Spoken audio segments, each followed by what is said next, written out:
I speak to you today on behalf of relatives on my mother's side, Ashkenazi Jews who fled their homeland of Austria during Hitler's Anschluss. It is for them that we say never again. I speak to you today on behalf of relatives on my father's side, who are not living but dying under the occupation of this administration's deadly foray in Iraq.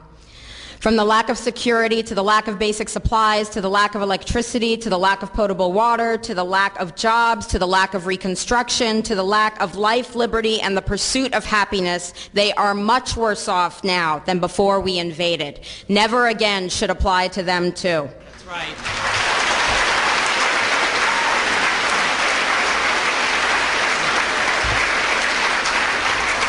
Picture this in your mind. A humanitarian worker in Baghdad is quoted as recalling the scene after a bomb blast. I saw a 4-year-old boy sitting beside his mother's body, which had been decapitated by the explosion. He was talking to her, asking her what had happened. There is no respite for Iraqis from the suffering inflicted by American weaponry and American racism. During the first Gulf War, destruction of Iraq's electrical grids incapacitated the medical system, what had been a first-class range of facilities known as the jewel of the Arab world. After January 1991, primary health care and preventative services ceased to exist, and with economic sanctions, there were critical shortages of food and life-saving drugs and equipment. Cholera became endemic in Iraq. Easily treatable diseases such as respiratory infections and diarrhea accounted for 70% of the deaths of children under 5 years old. This calamity was the tragic state of Iraqi society when the illegal shock and awe invasion came, and with it a vastly increased number of patients. With the dissolution of law and order after our invasion came the looting of Iraq's hospitals. Today, lack of security delays the delivery of supplies, and no money is being distributed from the U.S.-operated Ministry of Health. Fallujah. God help us for what we have done to the people of Fallujah. On March 31st, 2004, 4 American civilians lost their lives in Fallujah. They were civilians with military backgrounds. In the same way, a paramilitary death squad in El Salvador, responsible for the brutal rape, torture, and murder of 4 American nuns, was comprised of civilians. Though they had GPS systems from Blackwater, those systems were not working that day, and they became disoriented.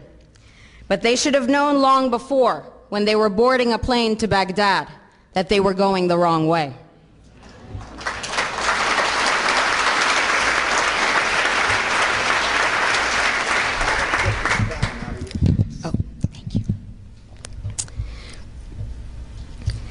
Perhaps they nobly signed a contract with Blackwater to achieve financial security for their loved ones. But there is a word in the English language to describe an individual who sells out his body, his principles, his soul for monetary reward. That's a congressman.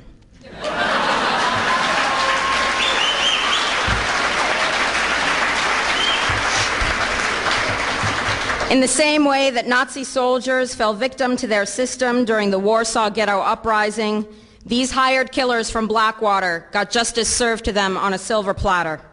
Then revenge was carried out on a people that can truly be identified as civilian. In April 2004, U.S. Marines closed the bridge to the city and the hospital road. This is a war crime. The U.S. military and its vehicles stood at the hospital entrance. This is a war crime.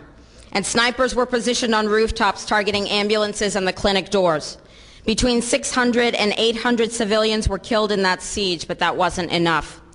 In November 2004, the second major siege of Fallujah began. The Nizal Emergency Hospital, protected by the Geneva Conventions, was leveled to the ground, and Fallujah General Hospital was seized by the U.S. military. Doctors described, "We were tied up and beaten despite being unarmed and having only our medical instruments." Burhan Fasa'a, a cameraman with the Lebanese Broadcasting Company, reported, "There were American snipers on top of the hospital, shooting everyone in sight." In addition, the U.S. military blocked the Iraqi Red Crescent from entering the city for 7 days. The result was a death toll of between 6,000 and 8,000 civilians. This means that the Iraqi death toll in November 2004 alone surpassed the invaders' death toll for all of Operation Enduring Freedom thus far. As we sit here tonight, death, destruction, and war crimes continue in this battered city. As of October 2006, due to the desperate conditions in Iraq of no security, high crime, and targeted assassinations, it is estimated that 18,000 of Iraq's 34,000 physicians have fled the country.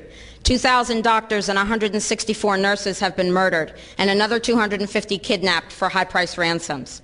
68% of Iraqis lack access to safe drinking water. 81% are without proper sewerage.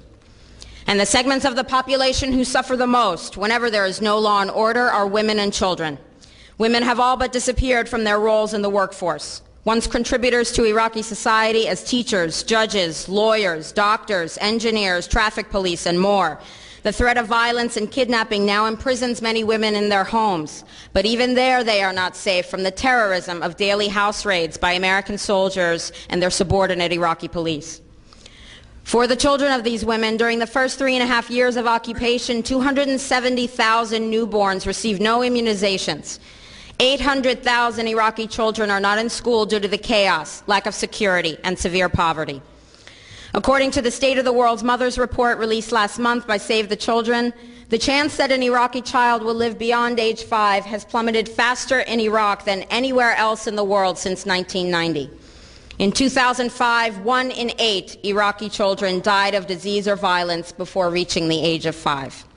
Operation Enduring Freedom would more appropriately be named Operation Dead Children for everyone involved. As millions of Iraqis suffer and hundreds continue to die every day, it does not matter if you call it civil war, sectarian strife, or democracy. It is by design an American killing field, a smokescreen for stealing oil. Right.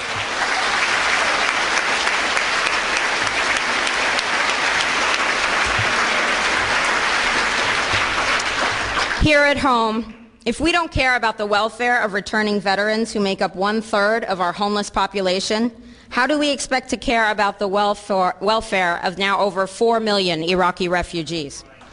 If we're not caring for the physically and emotionally disabled soldiers at Walter Reed Army Hospital and the more than 200,000 veterans of this, our latest Holocaust, seeking care through the VA system, how do we expect to care about dead and dying Iraqis? If we don't care what happens to American women assaulted and humiliated by their brothers in arms, how do we expect to care about 14-year-old Abir Hamza, raped, slain, and set on fire after her family was murdered by our men in uniform?